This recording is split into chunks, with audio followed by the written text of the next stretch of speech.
Bonjour à toutes et à tous, bienvenue dans Multijoueur, votre rendez-vous jeux vidéo sur Tech & Co. Et comme toutes les semaines, on est là pour décrypter l'actualité et vous conseiller les bons jeux. Et pour cette semaine, plateau de roi, franchement c'est peu de le dire, avec deux invités ultra classe, vous allez voir. Et à commencer par Jean-François Maurice. Bonjour Jean-François. Bonjour. Alors, journaliste chez Jeux Vidéo Magazine. Tout à fait. Et plein d'autres choses, on va en parler un peu plus tard. Je suis ravie que tu sois là. Je suis ravi d'être là aussi. Et en plus, tu es excellemment bien accompagné. Bonjour Julien Tellouk. Bonjour. Animateur sur Game One. Ouais, exactement. Et pareil, va avoir plein de choses à se raconter, ça me fait bien plaisir aussi que tu sois là, on va passer un super moment. Merci pour l'invitation, ça fait plaisir. Ouais, voilà, j'ai deux experts pour parler jeux vidéo et franchement, vu l'actu qu'on a eu ces dernières 24 heures, il va y avoir de quoi faire. On commence tout de suite avec l'actu à chaud.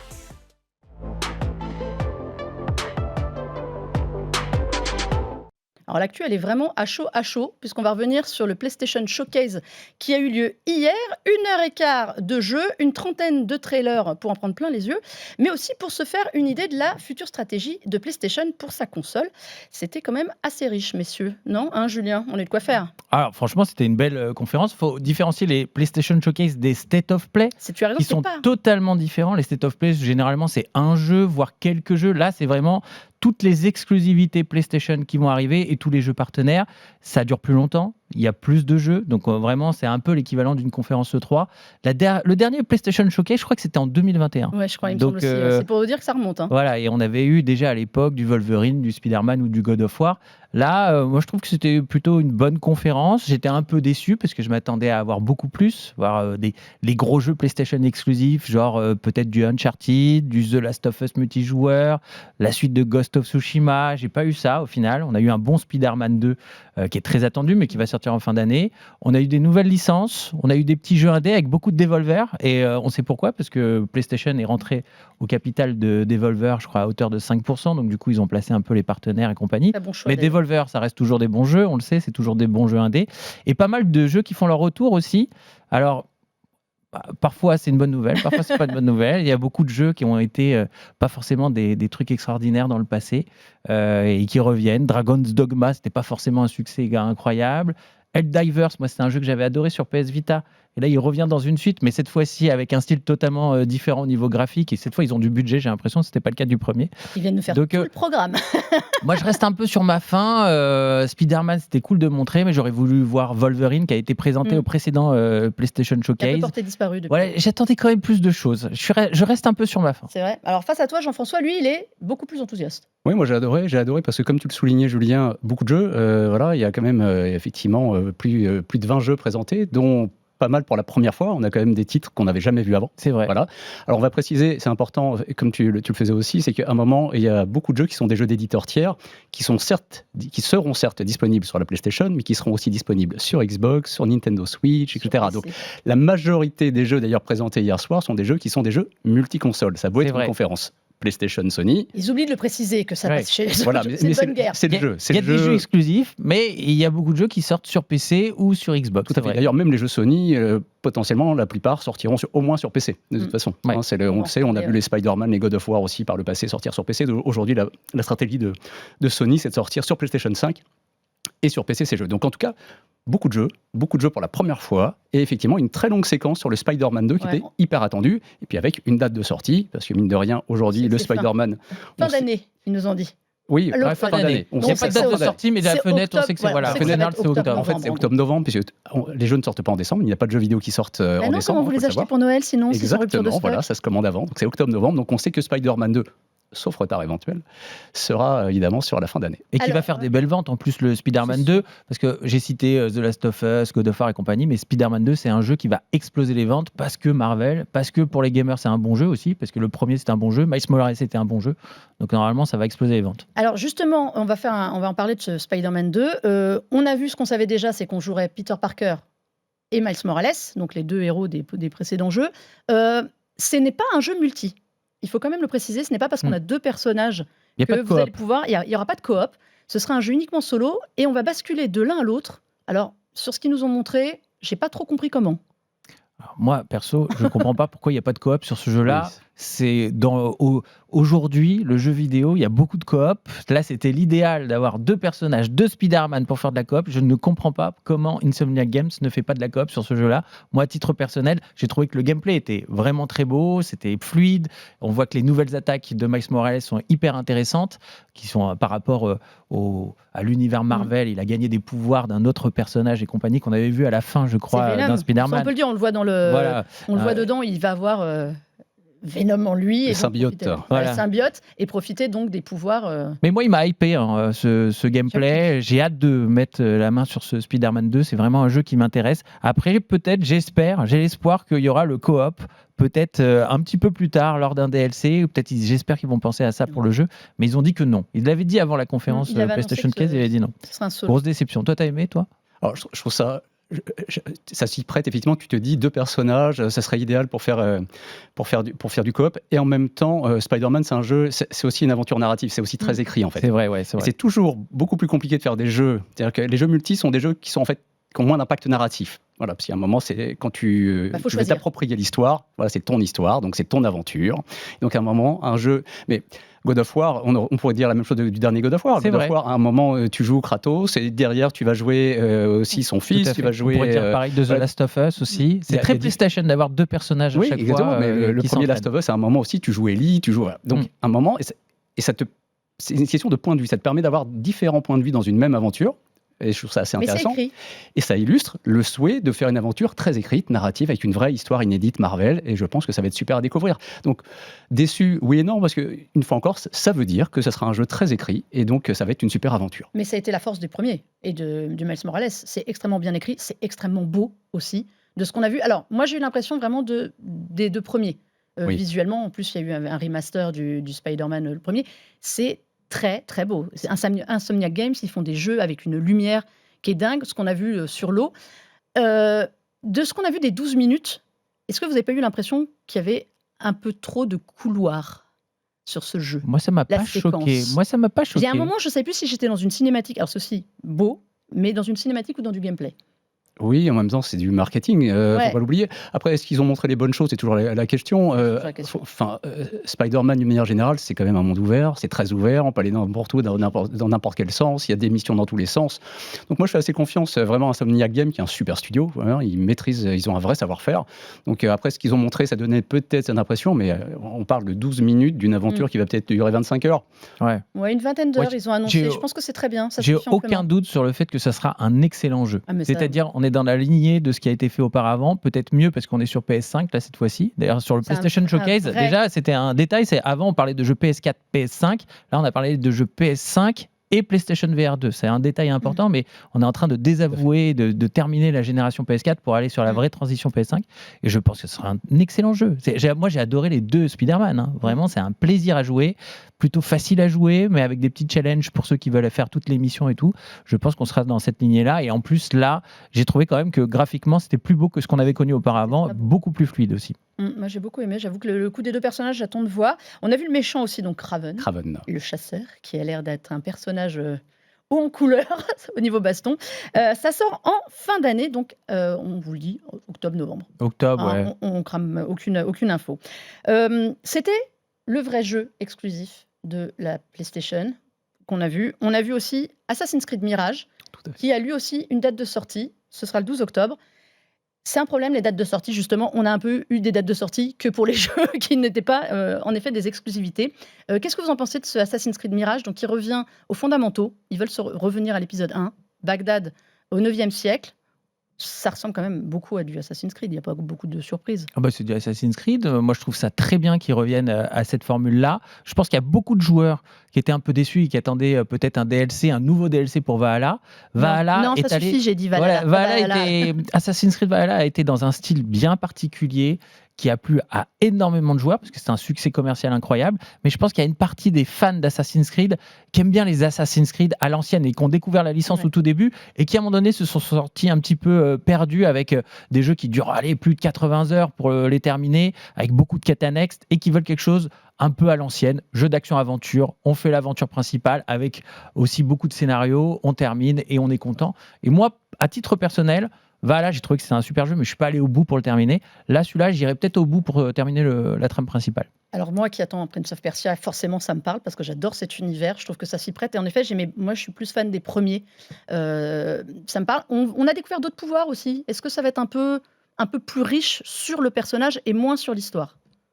Alors, je pense que ça va être a priori quand même très, très narratif. C'est un véritable retour aux sources, hein, ce Mirage. Il faut bien le savoir effectivement, parce que on parle de Valhalla. Valhalla, c'est un très bon jeu d'action, mais le lore Assassin's Creed, c'était très très léger. C'est qu'à un moment, Ouais. Ils l'ont un peu oublié, ouais. Ils avaient oublié. on faisait un jeu historique, etc. Mais bon, quid d'Assassin's Creed. Et donc il y a cette volonté de revenir aux sources, de revenir avec un jeu plus dense, vraiment typé Assassin's Creed. Donc quoi de mieux que de revenir aux origines? Et à un moment, je vous explique, une aventure qui se déroulera dans l'univers Assassin's Creed, avec le lore Assassin's Creed, avec les pouvoirs Assassin's Creed. Moi, j'ai le sentiment de ce qu'on a pu en voir, etc., que ça va être une espèce de best-of de tout ce qui a marché dans les Assassin's Creed. Assassin's Creed, il y a quand même un certain nombre d'épisodes depuis quelques années. Et on sait aujourd'hui ce qui a marché, ce qui a plu aux joueurs, ce qui n'a pas plu. Et j'ai le sentiment, en tout cas, c'est peut-être ce que j'espère, qu'ils vont remettre dans un seul et même jeu toutes les armes, tout ce qui a marché, les coups, l'essence d'Assassin's Creed, avec une aventure effectivement plus dense, très écrite. Voilà. Et avec un jeu qui sera par conséquent beaucoup plus accessible, parce que 120 heures pour finir Valhalla, tu parlais de 80, moi j'en ai mis 120 pour le finir. Là, avec un jeu, s'ils nous font un jeu, allez, entre 20 et 40 heures, mon bonheur est total. Ouais. Oui, Voilà. c'est bien. Ouais, c'est bien. Ça devient un peu la norme. J'ai l'impression que les gens ont envie de revenir à des jeux où l'histoire principale ne dépasse pas ça, justement, une trentaine d'heures. C'est une question de marché d'âge. C'est-à-dire de qu'aujourd'hui, temps en fait, derrière. quand tu as 15 ans et que tu n'as que ça à faire parce que tu Et oublies que de tu faire n'as tes qu'un seul devoirs et que tu vas passer 120 heures, mais c'est formidable. Quand tu es un peu plus âgé, que tu vas avoir mari, femme, enfant, et que y a d'autres choses à faire dans la vie, il y a d'autres choses, tu vas regarder Netflix, tu vois, toujours cette bataille pour le temps d'écran. C'est bien, surtout quand tu dépenses 80 € pour un jeu, de pouvoir en voir le bout, à un moment, d'avoir cette satisfaction de dire j'ai dépensé 80 €, mais j'en vois le bout, et de le faire, de toute façon, tu vois, tu peux le faire petit à petit, le Tout soir avec tes dépend de la enfants. qualité du jeu, quand même, attention, parce qu'un jeu qui dure 80 heures et au final tu t'ennuies parce que les 20 dernières heures c'est un peu bâclé. Moi, je préfère avoir 20 heures ou 25 heures de jeu, que tout est bien fait du début à la fin, et au moins tu as une aventure où derrière tu te souviens au moins de la fin, parce qu'à 80 heures de jeu, tu as vécu une épopée, mais après derrière, sur beaucoup de jeux, tu sens que, bon, à un moment donné, on pousse pour rien, quoi. C'était l'un des travers des Assassin's Creed, c'était les collectibles, les quêtes où il fallait retrouver 10 plumes, 10 machins, des trucs, etc. Là, j'ai quand même le sentiment qu'ils se ressentent, mais il y avait le même problème sur Final Fantasy XV. Final Fantasy XV, l'aventure doit durer 40 heures. Voilà, si tu fais toutes les quêtes annexes, pareil, tu as plus de 100 heures, parce qu'ils se sont dispersés. Donc je pense effectivement, comme tu dis, Melinda, c'est qu'il y a quand même une espèce de volonté, d'une manière générale, chez les développeurs aujourd'hui, pour ce genre de jeux, c'est-à-dire les jeux qui ont une certaine velléité narrative, avec des aventures assez écrites, avec un cadre, on va dire, et non pas les jeux game as service. Voilà, on pourrait y revenir. Tu me fais une transition toute trouvée, là j'en ai deux, j'ai que l'embarras du choix. Il y a cette volonté, en tout cas, voilà, de revenir à quelque chose de plus dense, de plus construit, de plus accessible, tout simplement. Est-ce que ce ne sont pas aussi les jeux indés qui ont donné ça? On sait qu'il y a beaucoup de jeux indés qui prennent une dizaine d'heures, douzaine d'heures, qui marchent très très bien. Là, on en a vu beaucoup pendant la conférence, des jeux indés qui ne seront pas exclusifs à la PlayStation, on ne sait pas trop, mais on en a vu de plus en plus. Ils ont fait une grosse part aux jeux indés. On leur a reproché ces dernières années d'avoir un peu oublié justement les développeurs indépendants sur des petits jeux. Là, il y en avait quand même pas mal. Moi, j'ai vu Neva, j'ai trouvé ça juste sublime, hyper émouvant. Est-ce qu'il n'y a pas ça aussi? La force des jeux indés, qui sont des petits jeux, et on a tendance à plus les enchaîner, en faire plus. Souvent, le jeu indé, ce qu'il propose, c'est une expérience. C'est-à-dire qu'à un moment, c'est une expérience narrative, ou c'est une expérience... Beat Saber est une expérience en VR, avec les sabres et la musique. Effectivement, le jeu, tu parles de Neva, qui est le jeu de Nomada Studio, les gens qui avaient fait Gris auparavant, donc ça va être très narratif, on va essayer ça va susciter des émotions fortes. On avait le jeu aussi de Sword of Sea, qui est en fait le jeu de Matt Nava. C'est-à-dire que dans le trailer, on voit, ça évoque Journée, parce que Matt Nava a travaillé sur Journée, mais c'est Giant Squid, c'est Abzu, c'est The Pathless, donc c'est des jeux qui sont des jeux qui ont du sens, c'est des jeux à message, ce que fait très bien aussi Dontnod. Des jeux magnifiques à rattraper si vous ne les avez pas faits. Voilà, des jeux ça dit quelque chose. Donc quand on a un certain âge, moi j'aime bien ça. J'avoue, j'aime bien les jeux qui me disent quelque chose, qui ont un propos. Je suis pas forcément d'accord, mais j'aime bien qu'on me raconte une histoire et que ça aille au-delà de l'histoire, que ça ait un véritable propos. Et que ça provoque aussi des émotions aussi derrière. Exactement. Souvent les jeux indés, ils arrivent à provoquer des émotions qu'on ne retrouve pas dans des jeux AAA qui sont un peu plus sur le gameplay, on va dire. Oui et non, parce que God of War, c'est un jeu qui fait pleurer. Bien sûr, God of War, The Last of Us. Il y en a pas beaucoup beaucoup des Il y jeux en a comme pas. Non, il y ça en a pas en fait. beaucoup. Sur les 10 dernières années, tu vas Parce que en c'est beaucoup citer plus 10. facile quoi. aussi en termes d'écriture, mine de rien, de faire une expérience en 10 heures. Et, enfin, c'est comme Ouais. écrire une nouvelle et un roman. Écrire une nouvelle, enfin, j'ai envie de dire, c'est facile. Écrire un roman et de tenir le lecteur sur la durée, c'est pas du tout le même travail. Après, pour moi, tous les jeux indés comme ça, ils ont du sens dans des formules d'abonnement genre Xbox Game Pass, PlayStation Plus. L'exemple parfait, c'est cette semaine Planet of Lana. Je ne sais pas si vous Planet avez of essayé. Lana, qui est Qui magnifique. est On un en a jeu parlé la semaine dernière. magnifique avec des décors peint à la main, qui rappellent un peu les studios Ghibli et tout ça. Et ben ces jeux-là, je pense qu'il y a une grosse partie du public qui ne les achèterait pas, mais dans une formule d'abonnement, D'accord. ils vont les essayer. Et du coup, ça permet aussi pour PlayStation, Xbox, d'alimenter un peu les joueurs avec ce genre de choses. Il n'y a pas eu d'annonce comme quoi les jeux ils seraient dispo dans le PlayStation Plus et compagnie Non, ils pour le la font pas. plupart À la du temps. différence d'Xbox, ils ne Ouais. parlent pas des jeux PlayStation Plus. Mais ça ne me surprendrait pas que les jeux intègrent l'abonnement, comme c'était le cas auparavant, parce qu'en dernier PlayStation Showcase, il y avait Chia qui avait été présenté, Ah, magnifique. et il avait intégré justement Il y l'abonnement. avait Towers of Agasba, alors j'arrive jamais à prononcer le nom, que j'ai trouvé Super beau, très hein. mignon. Alors, inspiration Zelda, faut quand même le dire. Complètement. On les a vus survoler la mer cette fois. Mais très joli. Mais hein. très joli. Mais il y en avait pas mal. Et comme tu disais, sinon, l'autre tendance de la soirée, c'était quand même, on a vu beaucoup de jeux multijoueurs, des jeux services. On sait que PlayStation, ça manquait à leur catalogue. Ils ont racheté des studios pour ça. Donc, on a vu Haven Studio, enfin, le premier jeu du studio Jed Raymond. On a vu enfin des images Fair Games, déjà plus rapidement que son passage chez Google. Oui, je sais, c'est gratuit. gratuit, On a vu Concorde aussi dans ces jeux-là. Marathon, mais qui est un jeu Bungie, mais qui ne sera pas une exclusivité à PlayStation 5, même si Bungie fait partie du cheptel avec certaines libertés de PlayStation. Ça dit quoi? Ça dit vraiment qu'ils y vont et qu'il leur manquait ce segment-là? Ah oui, il leur manquait ce segment-là. Après, ce segment-là, il est un peu présent quand même sur les jeux éditeurs tiers. Oui. C'est-à-dire aujourd'hui, vous avez une PlayStation, vous pouvez jouer à Fortnite, il n'y a aucun Éditeur problème. tiers, comme tu dis. Éditeur tiers. Après, c'est vrai que c'est peut-être une stratégie pour eux. J'avais vu des infos comme quoi, sur les années passées, sur la PlayStation, ils étaient plus à 80% de jeux exclusifs. Et après, les Game as Service, ils étaient plus à 20%. Là, ils vont monter. Ça va être la proportion 60-40. Donc, il y a une véritable volonté. La volonté, sûrement, à mon avis, elle est financière. Quand on voit le succès d'un Fortnite qui arrive à... Parce que ce sont des jeux quand même qui arrivent à durer dans le temps, qui arrivent à fidéliser par le biais de microtransactions, donc qui permettent de rapporter de l'argent. Et c'est vrai que quand on prend un jeu monumental comme God of War, moi je suis un grand fan des God of War, c'est vrai qu'aujourd'hui on ne parle plus de God of War cette année. Terminé. Mais non, Alors c'est que fini. Fortnite, on en parle encore parce qu'ils intègrent des personnages, ils font du marketing, ils font des partenariats et tout. Donc je pense qu'il y a une stratégie derrière qui est importante. Et ça, c'est le genre de choses qu'on peut faire quand le parc de consoles devient important. Pour lancer un jeu Game as Service, il faut une communauté. Pour avoir la communauté, il faut avoir un certain nombre de joueurs. Et jusqu'à maintenant, ils ne pouvaient pas le faire, PlayStation, parce qu'il n'y avait pas assez de consoles vendues à cause des ruptures de stock. Ça y est, là, la PS5 va dépasser, à mon avis, la tendance de vente de la PS4. Et là, maintenant, sur cette année-là, on dit souvent que c'est le deuxième Noël le plus important pour une console. Elle n'a pas eu vraiment de deuxième Noël, la PS5, Il y a à eu un cause des petit ruptures de stock. ralentissement Là, économique c'est entre-temps. maintenant qu'ils Non. peuvent avoir. Moi, c'est ma théorie, en tout cas. Toi, pareil. Le Game as Service, en tout cas, c'est une vraie tendance du jeu, du marché. Comme le disait Julien, il y a Fortnite, il y a Rocket League, même FIFA, en fait, on en parlait tout à l'heure aussi. Voilà, c'est un Game as Service avec FUT. Donc, c'est une vraie façon de consommer du jeu vidéo. Et c'est effectivement une façon de le consommer sur la durée. Parce qu'aujourd'hui, God of War, vous travaillez pendant 4 ans, vous sortez God of War, tout le monde dit c'est génial, terminé. Ouais. Alors après, il y a les politiques de DLC, etc. Mais l'esprit du DLC, c'est le Game as Service. En fait, Assassin's Creed, les DLC, c'est du Game as Service, en fait. Mais ces jeux-là, les vrais Game as Service comme Fortnite, c'est des jeux auxquels les gens vont jouer tous les jours. Il y a des mises à jour hebdomadaires ou tous les 15 jours, il se passe toujours quelque chose. Et c'est des jeux dans lesquels les joueurs n'ont pas trop de complexe à mettre de l'argent. Alors on l'a tous subi d'une façon ou d'une autre, donc, et c'est des jeux qui vont continuer à vous ramener de l'argent au fur et à mesure. C'est-à-dire que vous avez certes votre équipe, votre développement initial, il est amorti, et derrière, on va vous demander de sortir de l'argent, on va vous proposer, en tout cas, on va vous inviter, et ça marche bien, et votre jeu, il va rapporter pendant 1 an, 2 ans, 3 ans, constamment de l'argent. God of War, effectivement, il est sorti. Bon, comment il ramène de l'argent? Derrière, il faut le mettre en solde, il faut faire un bundle, mais c'est pas la même stratégie. D'ailleurs, le vrai Game as Service, pour moi, c'est vraiment le jeu qui est normalement accessible gratuitement, qu'on n'achète pas et qui est mis à jour régulièrement par le biais soit de contenu additionnel, soit de saison. Mais pour moi, c'est ça le vrai Game as Service. Et je pense que le jeu vidéo s'est cherché pendant longtemps pour faire ce genre de jeu. Ça a été le cas de Destiny qui était payant et qui est devenu gratuit. Et je pense vraiment que le vrai Game as Service, pour moi, c'est du gratuit, accessible gratuitement. Et après, derrière, il y a le système de saison. Oui. Un peu comme un Rocket League ou un Fortnite, tu vois. C'est ça pour moi.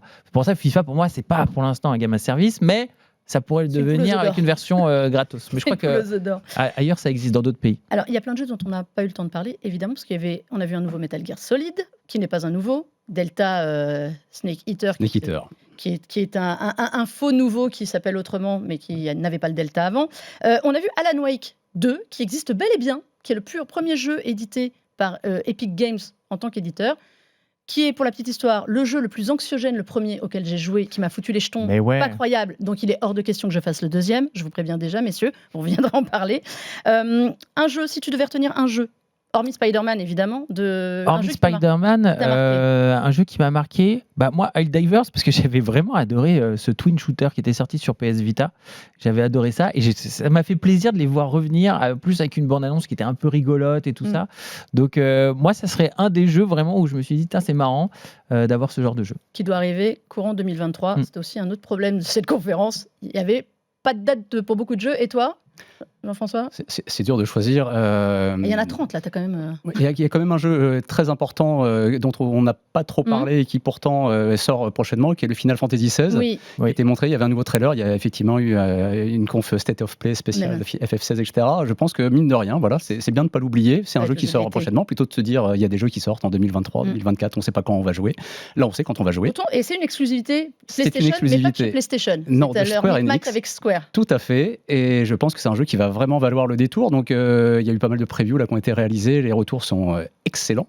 Voilà, Nouveau Jeux Vidéo Magazine, on l'a vu aussi, et on trouve que le jeu est vraiment fantastique. C'est pour ça que c'est la prochaine couverture du magazine aussi. Voilà, donc il sort en juin. Je crois que Ouais, c'est ça, au moins, 22. tu sais que tu vas sortir en juin, tu vas 22 pouvoir juin, y il sort. jouer. Et tout. Exactement. Après, dans les Final Fantasy, moi j'attendais Final Fantasy VII Remake, partie 2. Et j'étais déçu de voir la partie 2. Je pense me suis qu'on dit, verra tiens, après c'est dommage, Final quoi. Fantasy XVI. Oui, Je pense qu'il pareil, devrait Je voulais pas phagocyter exactement, la en com termes de de Final marketing, tu vas Fantasy pas XVI. parasiter, parce qu'on va dire, il y a le Final Fantasy qui sort, oui, mais lequel? Bien sûr. Là, on sait, cette année, en tout cas, premier semestre, c'est le 16. C'est le 16. Tout à fait. Et on parlera de la suite du 7 remake plus tard. Ouais, parce que là, on reste sur notre fin. Bon, je vois que le temps défile et je voudrais qu'on ait quand même le temps de parler des sorties de la semaine. Sinon, on va faire 1 heure d'émission. Moi, je suis pas contre, mais ça passera pas. Et on va passer tout de suite à la partie à quoi on joue.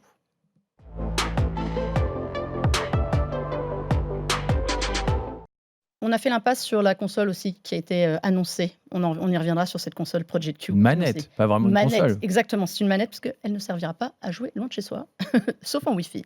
Messieurs, on va parler du jeu qui sort aujourd'hui, qui est The Lord of the Rings Gollum.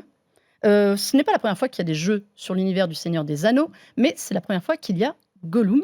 Tu as un peu joué, Julien? Oui, j'ai un peu joué. Est-ce que ça t'a plu? Moi, je trouve que c'est un jeu à recommander aux fans du Seigneur des Anneaux, parce que c'est centré sur un personnage qu'on a peu découvert dans les jeux vidéo auparavant, qui est Gollum, qui est, quand on connaît le Seigneur des Anneaux et l'œuvre de Tolkien, c'est le personnage central.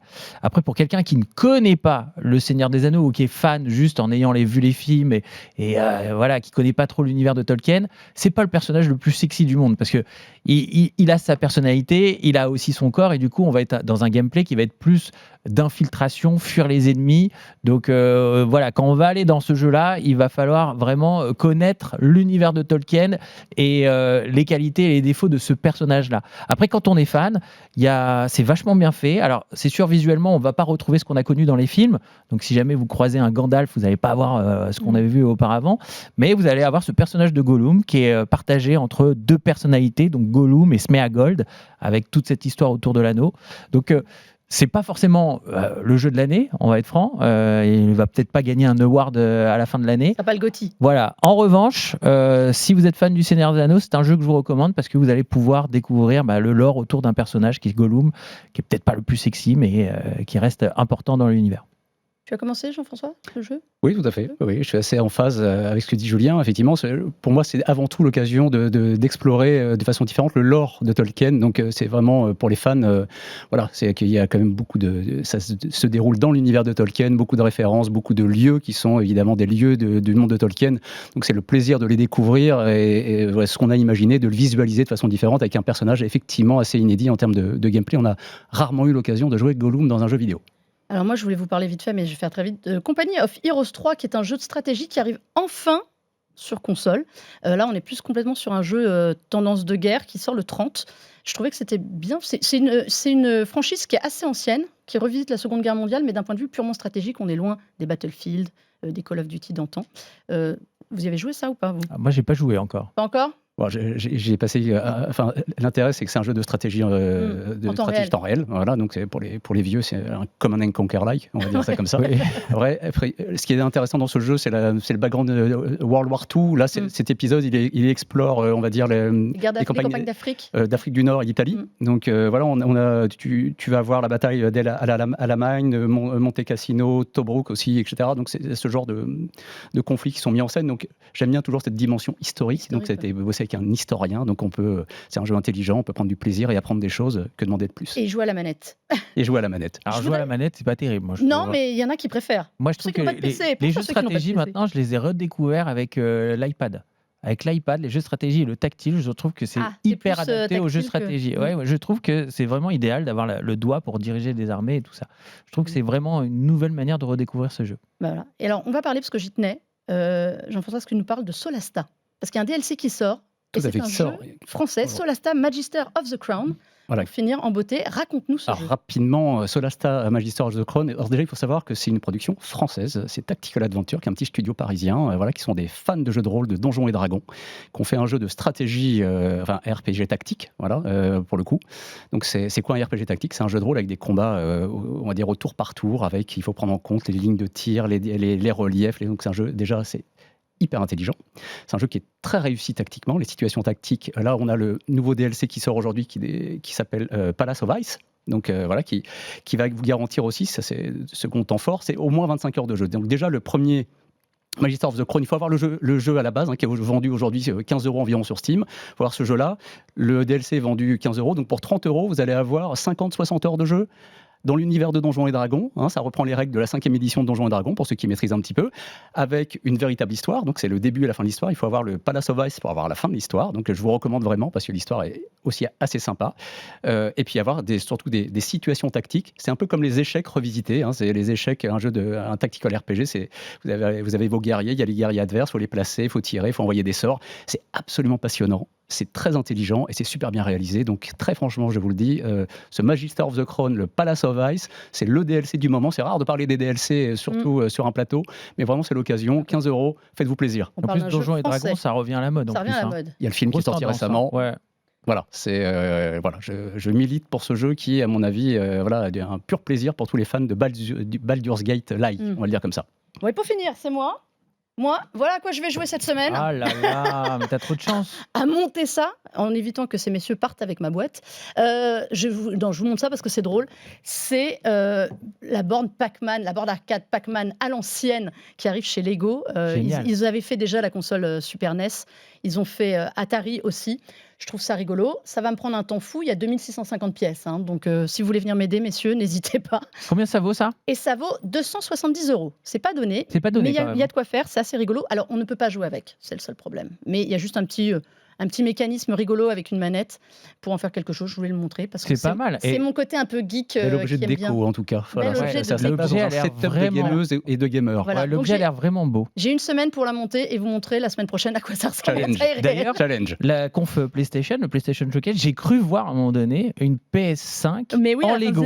Et avec du recul, ça aurait du sens parce que le logo le design de la PS5 s'y prête à faire une console en Lego. Et ben voilà. Bon ben voilà, c'était le mot de la fin. J'ai une semaine pour la monter et on attend la console PlayStation 5 en Lego.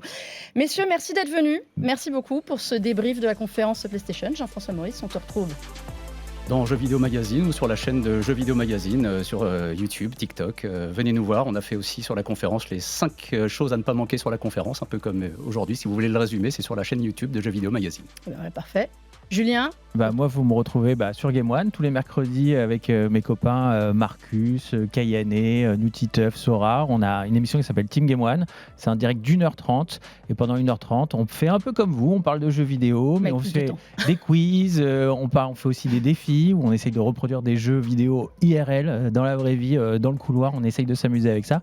Et on me retrouve aussi tous les jours du lundi au vendredi sur Fun Radio où je fais des chroniques jeux vidéo, séries télé, tech. De 18h à 19h. Ben voilà, parfait. Voilà. que des fans de jeux vidéo sur ce plateau. Merci à vous tous d'avoir suivi cette émission. Vous pouvez la retrouver sur la chaîne Tech & Co, sur YouTube en replay et aussi évidemment en podcast. On se retrouve très très vite parce que l'été va être extrêmement chargé. Dès la semaine prochaine, on parlera de Street Fighter, d'ailleurs normalement avec Kayane. Et moi je vous dis, jouez bien et à très vite. Ciao ciao.